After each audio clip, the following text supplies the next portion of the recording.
Assalamualaikum warahmatullahi wabarakatuh. Perkenalkan, saya Rinu Larasati, guru kimia di MA An-Nawawi Berjan Purworejo. Salam chemistry anak-anakku. Sebelum kita mulai pembelajaran hari ini, baiknya kita berdoa terlebih dahulu. Berdoa mulai. Kali ini kita akan belajar tentang korosi dan pencegahannya. Tujuan pembelajaran kita yang pertama adalah menjelaskan proses korosi yang melibatkan reaksi redoks dan faktor-faktor yang mempengaruhi laju reaksi. Yang kedua adalah menjelaskan upaya pencegahan dan mengatasi korosi. Oke, apakah kalian tahu istilah dari korosi? Mungkin banyak yang belum tahu ya. Oke, kita simak gambar berikut ya. Nah, untuk yang pertama itu ada gambar pintu gerbang. Nah, di bagian pintu gerbang itu bagian tengahnya ada karatnya ya, atau besinya berkarat. Ada yang kedua gambar apa? Engsel pintu. Nah, engsel pintu ini juga berkarat ya.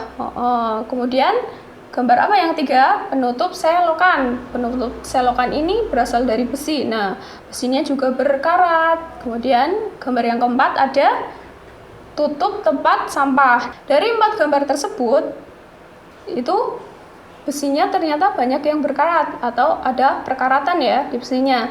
Nah, istilah lain dari perkaratan besi ini, nah tadi itu adalah korosi, gitu ya. Nah, untuk pengertian lainnya dari korosi ini adalah proses perkaratan Fe atau logam besi ini dengan oksigen. Oke, sekarang kita pelajari bagaimana reaksi kimia dari proses terjadinya korosi. Nah, untuk yang pertama itu di reaksi oksidasinya yang terjadi di katode itu ada 2H2O ditambah O2 ditambah 4 elektron menjadi 4 OH-. Kemudian reaksi oksidasinya itu terjadi di anode, yaitu Fe menjadi Fe2+ plus 2 elektron.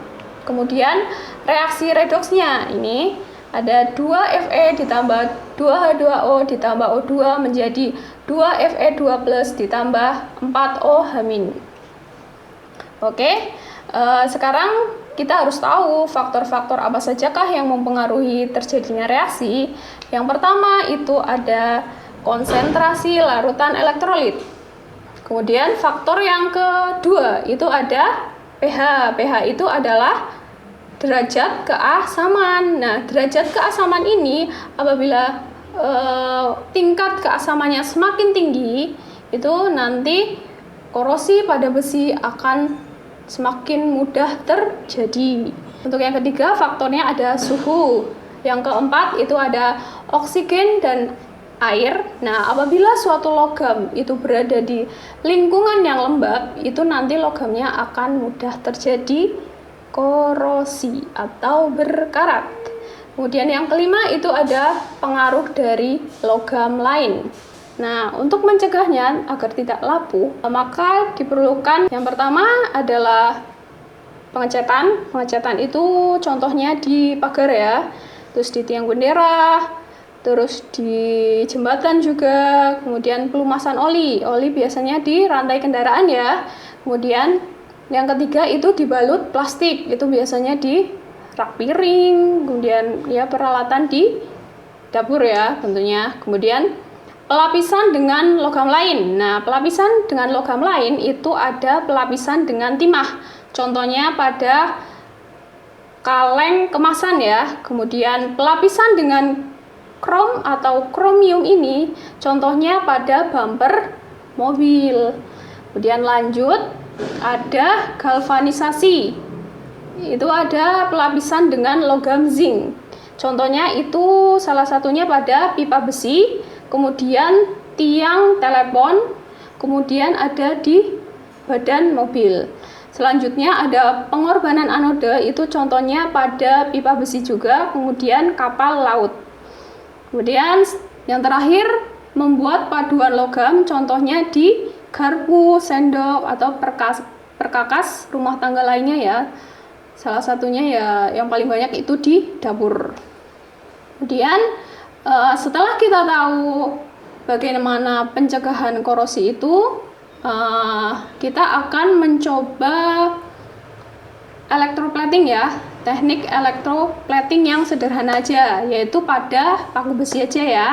Nah, apa saja alat yang kita butuhkan? Yang pertama itu ada 1 buah gelas beker, kemudian yang kedua 2 buah kabel penjepit buaya, kemudian ada 1 buah baterai alkali, kemudian ada amplas. Selanjutnya, bahannya yang kita perlukan adalah 100 ml COSO4 1 molar, kemudian 1 batang tembaga, kemudian 2 batang paku besi. Langkah-langkahnya untuk electroplating pada paku adalah yang pertama, memasukkan 100 ml CuSO4 ke dalam gelas beker. Selanjutnya kita rangkai logam tembaga sebagai elektrode positif dan logam besi sebagai elektrode negatif. Pasangkan ke kabel ya, ke kabel penjepit buayanya. Kemudian yang ketiga, kita pasangkan rangkaian tadi antara logam tembaga dan logam besi pada kabel elektrode dengan batu baterainya. Setelah rangkaian terbentuk, kita masukkan logam tembaga dan logam besi ke dalam larutan CuSO4. Kemudian selanjutnya kita amati sampai logam besi atau paku terlapisi oleh logam tembaga. Mengapa sih kok Cu atau tembaga ini bisa melapisi besi? Kira-kira kenapa ya? Kalian ingat materi yang sebelumnya itu ada deret volta ya? Masih ingat kan deret volta? Tentunya masih ingat dong. Nah, besi itu memiliki potensial sebesar min 0,44 volt. Sedangkan Cu itu memiliki potensial sebesar 0,34 volt. Berarti besaran yang Cu ya. Nah, ya besaran yang Cu, maka Cu ini dapat melapisi suatu besi. Nah, itu karena syarat logam lain untuk melapisi suatu besinya, untuk tidak mudah berkaratnya, itu syaratnya nilai potensialnya itu harus lebih besar dari min 0,44. Seperti itu ya. Paham kan semuanya? Nah untuk kali ini kita sudah belajar tentang korosi, kemudian faktor-faktor yang mempengaruhi korosi, kemudian cara pencegahannya. Udah semua ya? Udah tahu juga? Untuk sebagai evaluasinya pembelajaran kali ini, Ibu nanti ada kuis ya sedikit kok. Nanti Ibu share ya linknya untuk kuis tersebut, dan kerjakan sebaik-baiknya. Nah, untuk pembelajaran kali ini Ibu cukupkan, kurang lebihnya mohon maaf. Wabillahi taufik wal hidayah. Assalamualaikum warahmatullahi wabarakatuh.